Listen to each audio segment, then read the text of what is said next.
weeds, ugly weeds. They can make a beautiful deck look like a wreck and totally steal your home's curb appeal. You could try pulling them, but that hurts your back and knees. And chemicals, with their harsh fumes, can kill a lot more than just weeds. Hi, I'm Brian Hyder, and this is the revolutionary Weed Snatcher, the ultimate crack and crevice weeding tool. It's all you need to get rid of weeds. Just pull it along and weeds are gone. The Weed Snatcher makes weeding cracks and crevices as easy as sweeping a floor. There's no bending over. The Weed Snatcher has a telescoping and locking arm that adjusts from 3 to 6 feet and easy roll wheels. You simply roll, pull, and clear in seconds.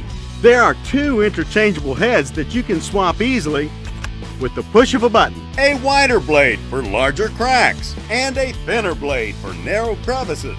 The secret is the unique snatch and pull technology. The heavy-duty stainless steel blades hook under the most stubborn weeds, snatch them, and pull them out by the root. It gets weeds deep down in the cracks so they won't come back. Landscapers and lawn services can cost you $70 or $80 for each visit. Gardening tools are expensive and can strain your back and knees. Gas-powered weeders are heavy and hard to get started. Harsh chemicals can possibly make you and your lawn sick. Don't let weeds steal your curb appeal.